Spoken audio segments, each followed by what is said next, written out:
من کۆچەر ئەکبەر حاجی ڕۆستەم کاندیدی ژمارە 53 لەسەر لیستی 183 پارتی دیموکراتی کوردستان. هەڵبەت ئەمڕۆ لەگەڵ بەرنامەی پرۆژەی کاندیدێکی کەناڵی کوردستان 24 دەچینە ناو خەڵکو و لەگەڵ ئێوە دەبین و لەگەڵ گەنجان گوێیان بۆ دەگرین لە داخوازی و گیر و گرفتەکان و داواکاریەکانیان. بەندە وەک کاندیدێکی گەنجی پارتی دیموکراتی کوردستان لە چوارچێوەی کارنامە و بەرنامەی پارتی دیموکراتی کوردستان کە جەخت لەسەر دۆزینەوەی هەلی کار بۆ گەنجان و گرنگیدان بە کەرتی تایبەت و سوودوەرگرتن لە تواناکانی گەنجان دەمەوێت ئەوە لە ئەولەوێتی کارەکانی من بێ لە پەرلەمان. ئینشاءالله ئەگەر چوومە پەرلەمان پشت بەخوا لەگەڵ هەڤاڵەکانم لە ئەولەوێتی کارەکانی من گرنگیدانە بە توانا و وزەکانی گەنجان و دۆزینەوەی هەلی کار بۆیان و بایەخدان بە کەرتی تایبەت. کۆچەر ئەکبەر ڕۆستەم محەممەد ساڵی 1985 لە کفری لەدایک بووە. لە هەردوو ڕێکخراوی یەکێتی قوتابیان و یەکێتی لاواندا کاری کردووە. لە ساڵی 2005 پەیوەندی کردو بە ڕێخستەکانی پارتی دیموکراتی کوردستان. لە ساڵی 2011-2012 بەکالۆریۆسی لە کۆلیژی ئاداب بەشی دەرووناسی وەرگرتووە. ساڵی 2012 بەکارجێڕی ناوچەی کفری هەڵبژێردراوە. ساڵی 2015-2016 ماستەری لە زانکۆی و زۆنجوی لە وڵاتی تورکیا بەدەستێناوە. ئێستا ئەندامی مەکتەبی هەڵبژاردننی لقی 22 گەرمیانی پارتی دیموکراتی کوردستانە. زمانی تورکی دەزانێت.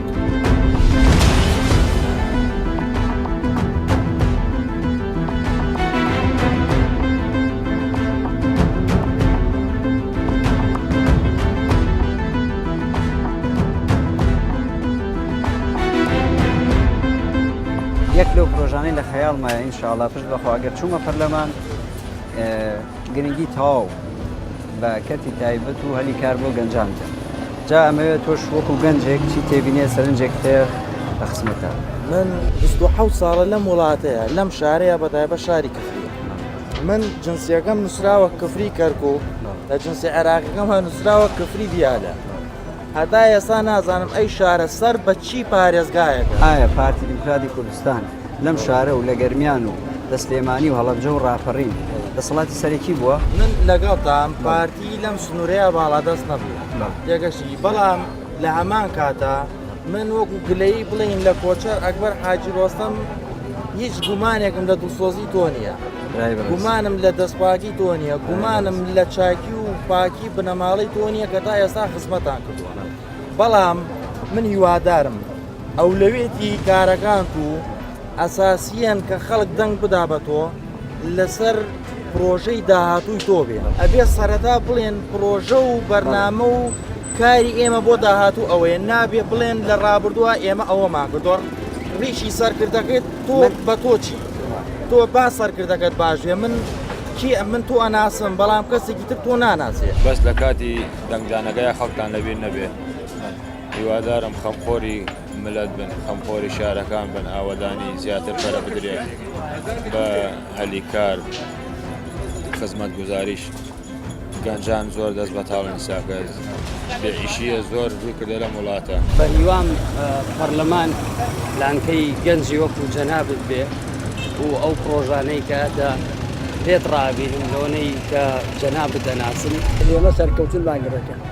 زۆر سپاس. سەرکەوتن ماگەرەکە ژیانمان خۆش بێت، سەرکەوتنی بۆ پارتی زۆر سپاس. طبعا هەرچی قسە بکەم دڵگران نەبی. من لە خزمەتم بەدڵێکی زۆر کەسمان وەکو تۆ بەڕێخست، وەکو تۆ بەڵێنی دا، وەکو تۆ وتی ئاوا بۆ ئاوا ئیسەش مەرحەبامان ناکەن. کۆچەر ئەگەر تۆش بچتە پەرلەمان دەنگ بۆ بدەین ئەترسم بدەیتە لامانە مەرحەبامانەکەی وعانە چی ئەڵێ؟ ئەو خوا ئەگەر چوتە ئەو شوێنە ئەم شارە لەبیر نەچێت. ئەم شارە گشتی کۆچی کرد، ئەم شارە هیچی تیا نەما، ئەم شارە خەدەماتی نییە حەوڵی بۆ بدا. کەس لێمان ناپرسی ئەم شارە گشتی کۆچی کرد. 1500 عایلە بە سەرژمێری لەم شارە ڕۆیشتووە، نە کەسابەتی هاتیە، نە ئیشی هاتیە، نە خەدەماتی هاتیە، هیچی تیانێ. خەمی ئەم شارە بخۆ دیفاع لەم شارە بکە. یا ڕەبی ئەگەر ئەم خزمەتی ئەم شارە ئەەکەی خوا سەروەرگکە، خوا بۆ خەیرتە ئەو شوێنە. ئەگەر لێشمان ناپرسی تو ئەو خوا هەر لە ئێسوە بێژە کاکە لێتان ناپرسم و تەواو. بەڵێنە دەم کە دەنگ و ڕەنگی ڕاستەخینەی هەموو خەڵکی بەشمێنەتی ئەم وڵاتە بم لە پەرلەمان خەمەکانی ئێوە لە کۆڵ بنێن. حەزەکەی خزمەتی ئەم شارە بکەی وەکو پارتیەک ئینشەڵڵا سەرکەوتوو ئەبیت و ئینشەڵڵا بە سەرکەوتوی ئینشەڵڵا ئەتبینینەوە و حەزەکەنیش بۆم شارە بکەیت و ئەم شارێت پشتگوێ نەخەیت.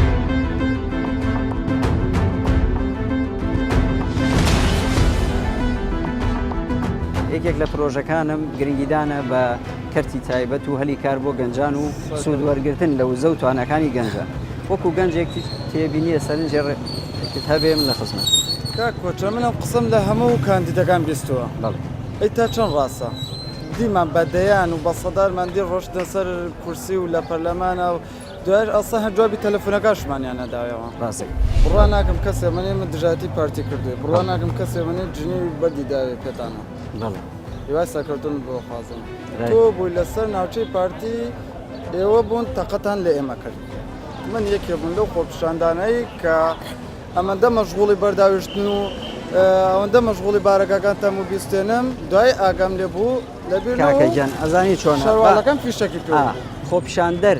ئەبێ تەقەکەری تیاابێ ئێمە تەقمن بە ویژدانەوە جوابم دەرەوە تەقەمان لێکرایاننا تەقەتان لێکرا باشزانم تەقەتان لێکرا دوایەوە ئێمە جوابی تەقەشمان بەڕاستەخۆ بە تەقە نەداوەتەوە تەقەیەکمان کردووە کە هاوسەنگی کە بپارێزین کە گەنجێکی ئەم شارە خوێن لە پەنجەیەکی لێ چونکە خوێنی پەنجەیەکی هەر هاونیشتمانێکی ئەم وڵاتە لە لای ئێمە لە زۆر شت گرنگترە من جنێ و پێتانداوە با لە کامیلەکەشەوە بیدونین و هەموو کەسێکش قەت کەسێ بە قەت من نەبوو جنێ و بە پارتی بدا قسە بە پارتی بکە بەرد باژێتە پارتی تا ماوەیەکی پێشسە پەشیمان نەبووم بەڵام ئێستا زۆر پەشیمانم هەموو حەزبەکان کە لە کوی قسەی سیاسیە بەشدارن بە پرۆژەیە ناگۆڕمەکە بۆم شارە بکە هەر کەسێکش بیکە ڕاستە من لەوە چە لەسەر بەلایەنێکی سیاسی بووم بەڵام هەر کەسێ پرۆژەکەم دەستخۆشی لەگەڵ من لەگەڵتان پارتی دیموکرات دەم سنوورەیە دەسەڵات نییە بەڵام ئەبێ لەمە بەدووە سەرۆکی ئەو حکوومەتە کە هەتانە نازام لەمە کابینەی تازە چۆنە بێت و چی حزبێتی بەشداریەکە سەرۆکی حکوومەتەکەی لە ئێوە بێیاندا بەڵام ئەبێ پرۆژەتان بۆ ئەم شارە بێت.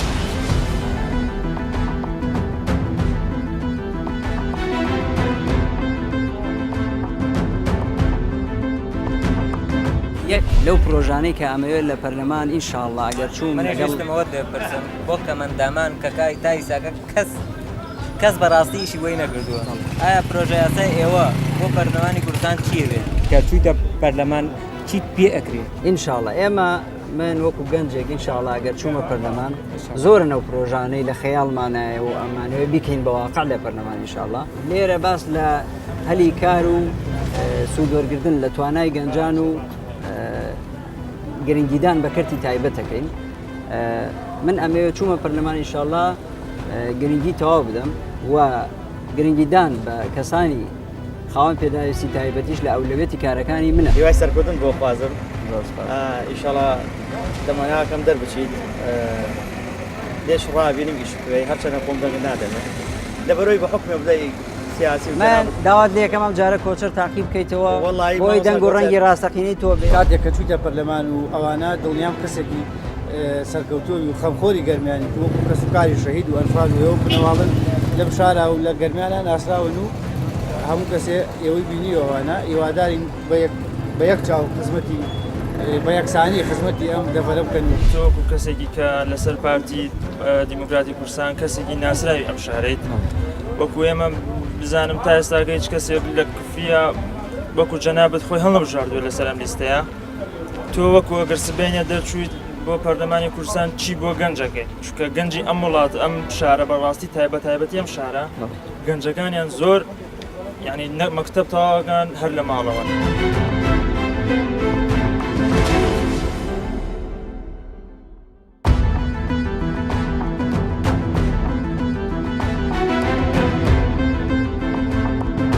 ئێرە بەنداوی کفریە دەتوانین بە پرۆژەیەکی دروستکردنی پرۆژەیەکی گەشتیاری لە ڕێگەی کەرتی تایبەتەوە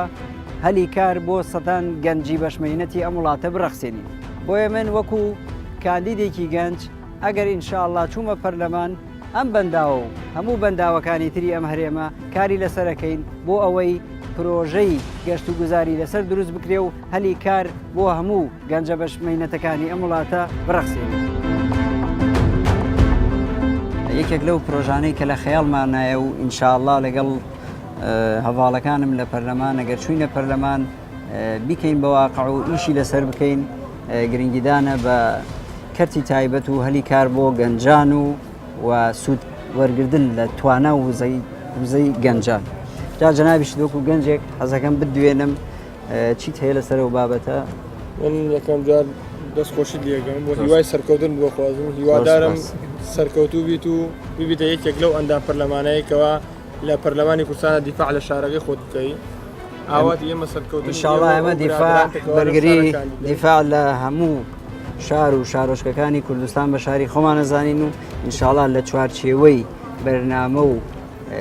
کارنامەی پارتی دیموکراتی کوردستان بەرگری لە هەموو چین و توێژەکان و لە هەموو ناوچەکانی ئەم وڵاتاکی ئەکەین و ئەبین بە نوێنەر و دەنگ و ڕەنگی ڕاستەقینەی هەموو ناوچەکان بەبێ جیاوازی دەستان خۆشە بەڵام هیوادارین کە ئێوە سەرکەوتن و شەڵا چوونە پەرلەمان هیوادانی خزمەتی ئەم شارە بکەن شارە لە ڕووی خزمەتگوزاریوە ناڵێن هیچی بۆ نەکراوە بەڵام پەراوێز خراوە و هیوادارین ئێوە وەکو سەرکەوتن وەکو ئەندا پەرلەمانی خزمەتی ئەم شارە ئینشاڵڵا ئێوەش دەتوانن ئێمە تاقیب بکەنەوە چونکە ئەگەر پارتی لەم سنوورە بەهێز بێت ئەتوانێت زیاتر دەستی خزمەت بگەینێتە ئێرە ئەتوانێت ئەو خزمەتە و ئارامی کە سەقامگیری کە لە هەولێر و دووەکە بێنێتە گەرمیان و هەڵەبجە و هەموو ناوچەکانی تر بەبێ جیاواز من وەکو خۆم سەربەلایەنێکی ترم بەڵام هەر وەکو هاوشاریەک هیوای سەرکەوتن بۆ خۆ زۆر سپاس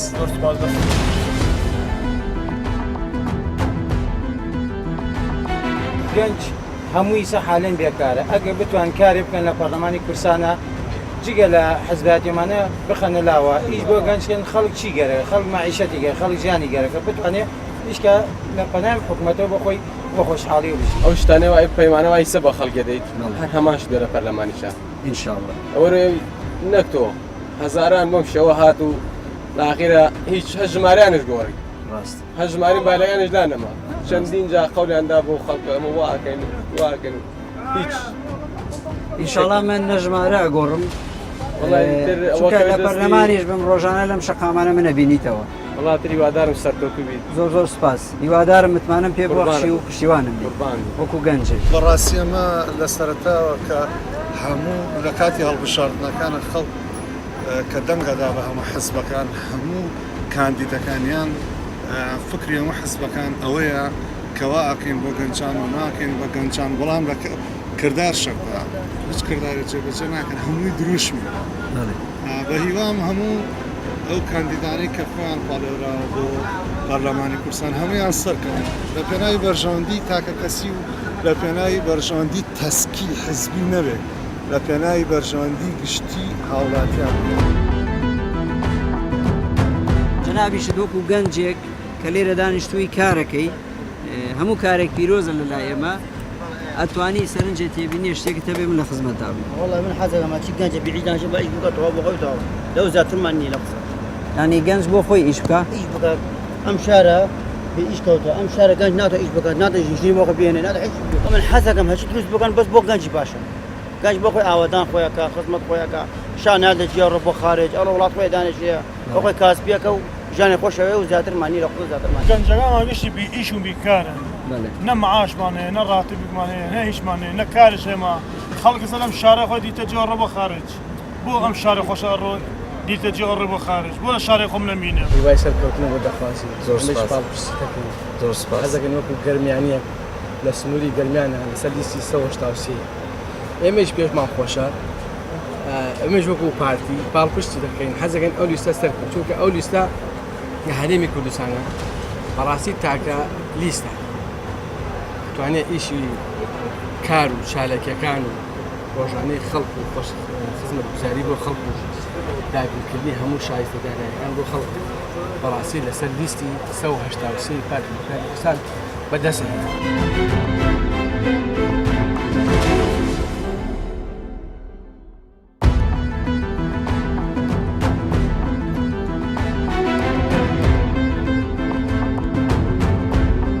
ئەمەوێ لەگەڵ ئێوە وەکو ڕێکخراوێک کە خۆتان بە داکردکاری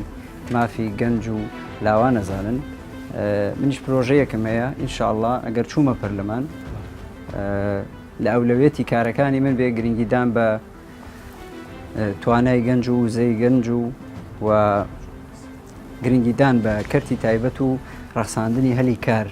بۆ گەنج و من بۆ خۆشم لە معاناتی گەنجی ئەم سنوورە تێدەگەم ئەشمەوێ سەرنج گوێم بۆ سەرنج و تێبینیەکانیەوە بگرم لە جەناب تۆ دەست پێەکەم برا زۆر بەخێبی زۆر سپاس خۆشحاڵ بین بەهاتنێت دیارە ئێمە ڕێکخراوێکی نەم ڕێکخراوە وەکو جەناب بەرگی لە ڕۆڵی لاوانەکەین لە سنوورەکە لە سنووری گەرمیان دەربەندی خاندا دووس قۆلماتوو کۆمەڵی گەنجمان هەیە لەم سنوورە خاوەنی بەهرەن خاوەنی هونەرن خاوەنی دەستنووسی خۆیانون بەڵام تاکویسە بەداخەوە ئاوڕێکیان لێنێن دریاوەتەوە کە بتوانن بەهرەی خۆیان پێشکەش بکەن بۆیە داوا لە جەنابتەکەم گە جەنابتان چوونە پەرلەمان هەوڵێکی جددی بدرێت لەسەرەوەی کە موجەیەک بجێک بۆ ئەو سنوورە دامنچکەم سنوورە بە هەموو لایەنەکان ڕاستی پشتگوێ خراوە هیوادارم ئەوە بکرێکێک لە خاڵانی خاڵێکی تر ئێمە لە ماوەی ڕابردووە لەسەرەوەی کە کۆمەڵێک برادەر بووین چەندین ڕێکخراو بین لە سنووری گەرمیان خۆپشاندانێمانکرد لەسەرەوەی کە هونەرمەندان و هونەردۆستان و ئەدەبدۆستان لەم سنوورە پشتگوێ خریانەوە ئەو جوێ هەیە دێتە ئێرە ناگاتە دەستمان ڕاستیتر لە سلێمانی گیرەخوا لە کوێ گیرەخەوان لای خۆیانە بەڵام ناکرد دەستمان و هیچ ئیشێکی هیچ بۆ لەسەرەوە نەکریا بۆ ئێمە خۆپشاندانێکمان ڕێک خست بەڵام هیچ سوودی نەبوونجا گە جەنابتان ئینشاءڵڵا گەر چوونە پەرلەمان بتوانن ئیش لەسەر ئەو بوارە بکەن تۆ وەکو گەنجێک سەرنج و تێبینی و ئەمەوێ گوێت بۆ بگرن بەڵێ ئێمە ئێستا خۆتەزانین لە واقعیم ڕۆیە کار و کاسبیەکە نەماوە لە ناو مەسەلەن ناو گەنجانە زۆر بێکاری با خۆشاماژ شتێکی جوان کرد کە ئەوە یەک دەستی کەرتی تایبەت بگاتە ئەم سنوورە چکە ئەم سنوورە بێبەشە لەوەی کە کەرتی تایبەت هەبێت ینی شتێکی زۆر زۆر گرنگە لێرە چووکە بەربەس زۆرە لێرە بۆ گەنجان مەبەست لە بەربەس چییە بەربەستەکان کۆمەڵێک بەرپرس لەم شارە هەن بوونەتە ڕێگر لە بەردەم ئەوانێک ئەو کارتە تایبەتانە کە بێنە گەرمیان و دەستی مەسەلەن کۆمپانیا دەرەکیەکان بگێتە ئێرە و هەلی کار بۆ گەنجان لێرە دروست بێ یانەوەسانە بەشی ئەوانی ینی بەرپرسەکان با تاکید بەرپرسەکان دەورێکی سەرەکیان هەیە لەوەی کە نایڵن کەرتی تایبەت بگاتە ئەم شارێ چکە واکەنە گەنج لێرە بێ ئەمەل بێت قسە بە دەسەڵات بڵێ ئینتیمای بۆ نیشتیمان نەمێنێ کۆمەڵە کار لەسەر ئەوە ئاکەن ینی بەرپرسانی ئەم شارە بە تاکید ئەگەر جەنابەت دەرچی بۆ پارلەمان تا چەند نەتوانی جێبەجێیان کەی وڵاهی من بۆ خۆم گەنجم و یەکێکم لەو گەنجانەی کە ئەو معاناتانەی ئەو کێشە و گرفتانەی کە گەنجی ئەم نیشتیمانە هەیەی منیش هەمان کێشە و معاناتم هەیە ڕاستەکان دیدم و ئەوە منم ئەتوانم خەمی ئەو گەنجانە ئەوانەی کە دەرچووی کۆلێژ و پەیمانگاکانم لە کۆڵ بنێم چونکە من بۆ خۆم هەڵقڵاوی ناو کێشە و گرفتەکانی ئەوانم و بەڵێ نەدەم ببمە دەنگ و ڕەنگی ڕاستەقینەی ئەوانە بەرلەمان زۆر سپاس یەکێک لەو پرۆژانی کە بکرێ بۆم سنوورە سنووری گەرمیان بۆ نمونە گەنجانی ئێرە کۆمەڵێک گەنجەیە پێویستیان بە شوێنی حەوانەوەیە گەنجیان شوێن گەرمیان بە تایبەت شوێنێکە گەنجی بەهرەمەن و بەتوانایتیایە یعنی بەوە ناسراوین گەرمیانی هەروایە بۆیە جێگەیەک نییە بۆ ئەوەی شوێنێکیان بێ بۆیە بەهرە و هونەری خۆیان لەوێ شوێنێک بێ سوودی لێ ببینن یان لە ڕووی وەرچیوە بۆ نمونە پێویستمان بە یاریگایەکی مۆدێرن یعنی سە گەرمیانی ئێمە کەلار شوێنێکی وایتیان نیە یعنی یاریگایەک بێ مۆدێرن بێ کەسێک بێ لە دەرەوە بێت بۆ نمونە یاریەک لێرە بکرێت بتوانێت بینەری بن دوای ئەوەش خاڵی دووەمم ئەگەر بکرێت گەرمیانی ئێمە شوێنێکە سنوورێکی فراوانی هەیە ئێمە قەڵای شێروانەمان هەیە یعنی ئەو شوێنی قەڵای شێروانە هەتاوەکو ڕووباری سیروانی لێیە تاوەکو ئێستا ئاوری لێنراوت یعنی ئەوە لە هەموو لە شوێنانی تربێ لە شارانی تربێ ئەکرێتە پرۆژەیەکی شوێنێکی گەشتیاری ڕاستەکەی بۆ مەسلەی توانە و بەهرەی گەنجان ئێمە لە پەرلەمانی کوردستان یاسایەکمانەیە یاسای ژمارە 2 بە بڕیاری ژمارە 11 ساڵی 2011 کە سندوقی پشتیوانی گەنجانە بۆ پرۆژەی بچووک واتە قەرزی بچووک ئەو قەرزی بچووکە من ئەو داتایی لامە زیاتر لە 900 گەنج لێرە سوودمەند بوون لەو قەرزی بچووکە بەڵام بەداخەوە ڕەنگە ئالێتی جێبەجێکردنەکەی دادپەروەرانە نەبوو بێ بۆ ئەو گەنجانە نەبوو بێ ئەو گەنجانە سوودمەند نەبوون لێ کە توانیان هەبووە بەهرەیان نەبوو کە پرۆژەیەکی بچووک دروست بکەن لەم سنوورە بەڕاستی وەرزش کە فەقەرەیەکی سەرەکیە لە کۆمەڵگەیە لای ئێمە بەڕاستی پشتگوێ خراواتە و گەساگە لە گەرمیانە کە هیچ کۆمەڵگەیەکی وەرزشی نییە عنی چەند یاریگایەک یان چەند شتێکی وەرزشی لە پاڵی یەکا بن وەکو کۆمەڵگایەک بێت کە لە یەک چوارچێوەیە دامدرێت ئەوە یەکێکە لە چۆڵایەکانی گەرمیان ینی ئێمە لە گەرمیان ئەرزێکی زۆرمان لە سنووری ئێمەدا هەیە ئەتوانین ئەو کۆمەڵگەیەکی گەوری وەرزشی تێدا دروستێ کە گەنجانی تیاکۆ بکرێتەوە گەنجان لەوێ پشوەرگرن یاخود وەرزش بن لێوە پێ بکەین.